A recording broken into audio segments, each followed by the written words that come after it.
Man, you just gotta love those classic cars. So let's continue this week with the rendering of the Pontiac that we started last week.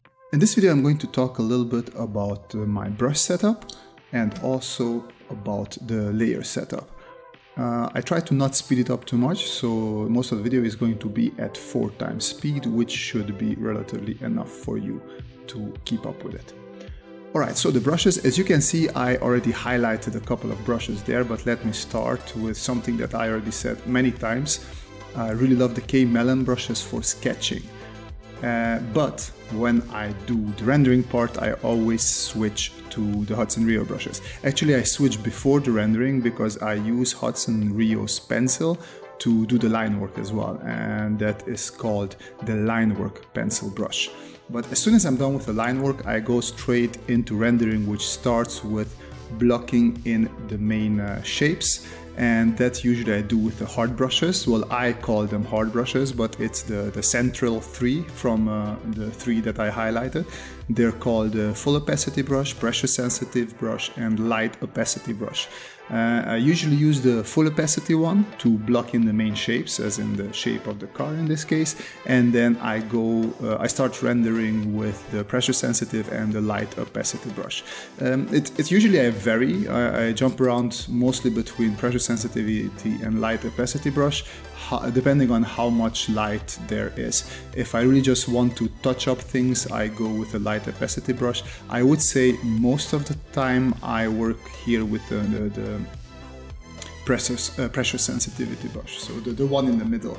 I always tend to find that one. It goes the same for the eraser. I only highlighted the middle eraser, and that's called the pressure sensitive eraser. And I like that most because by applying extra pressure to it, you can make it like hard, and by not applying pressure to it, you can really just slowly take away a little bit from the forms that you drew. And then the last one on top, we have the airbrushes, which Hudson Rio doesn't call airbrushes, but he calls it soft shadow highlights and glowing highlight brushes.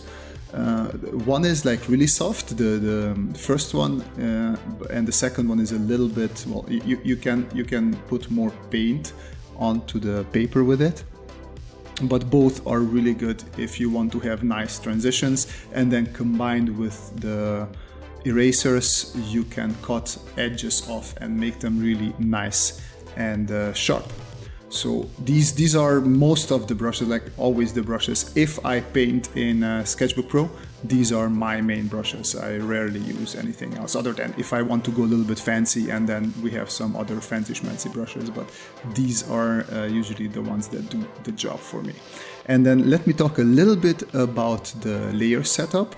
And what I want to say here is I already talked about blocking in shapes, which is basically just taking the hard brush, or in this case the full opacity brush as Hudson Rio calls it, and just really blocking in the shape. Everything that I drew in, I'm going to block in with a base color. And I start with the whole shape of the car, so I don't just go for the chassis or the tires, no, I block in everything. And then based on top of that, I start blocking in the separate parts. Like I have a layer that is the body shape. Then usually I have a layer that is just the tires, so I block in just the tires. Then I have a layer that are the dark areas, so maybe something around the tires, but usually in the front. And then I also have, sometimes the dark area is the same as the greenhouse, as in this drawing as well. Other times the greenhouse I separate from the dark areas. Then I always make sure to have the chrome on a separate layer as well, so everything that's fender and everything that's small little shiny objects on the car. And then usually I have a Headlights sometimes I forget in the chrome, but I like to separate them as well. It's just easier if you have them on a separate layer. And then usually finally I have a highlights layer which goes on top of my line layer.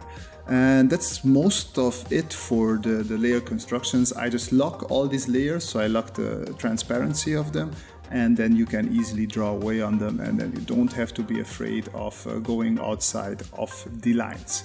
I also want to talk a little bit about the process, which again, as I said last time as well, I always use references. These images I mostly use to learn. As you can see also the little color blobs on the right top corner of my canvas, I actually picked them from an image itself. So I didn't come up with these colors. I made sure to take a screenshot from the show, and I color picked some of the local colors from the image that I thought, okay, like these represent the area best. And I do this because I'm not trying to learn how to mix the correct colors here. I'm trying to understand how lighting reacts and how I can use lighting here and there. And it's also very useful because especially when you pick these colors, you will actually notice that if you have a red color, sometimes there are colors in there that are not red, that are more blue or that are a little bit yellowish, and then you understand that you don't just have one basic color. And before you go there, it's also good to understand, at least for me, it's important to understand how lighting works. And then once I know, okay, lighting, how, because we have quite a basic shape here, so that's good. That's why also I did like the outcome of this one, because the simplicity of the shape of this car really helped me understand the lighting a little bit more. And it had this not monochrome but matte. It had this matte color on it, and that really, usually I don't work with that because it's cheaper. It is easier to cheat with really highlight heavy glossy colors. So I was quite happy how this one turned out in the end. But yes, so always use those references and don't be afraid to cheat a little bit here and there, as long as you take away something from it. That's what I always say. Cheating is okay. It shouldn't actually be called cheating. It's just digital tools, and use everything that you have there, but make sure that you learn from it. Make sure that you actually understand what you're doing.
And yeah, that's it for this video. I hope you enjoy also my face in the darkness there. I'm definitely going to do more car videos in the future, but also more slow down, me trying to understand how car shapes work, not just trying to do quick studies.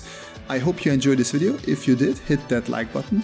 Also consider subscribing if you would like to see more content like this. You can also follow me on Instagram for more sketching related updates. And as always, wish you folks a great week and see you next time.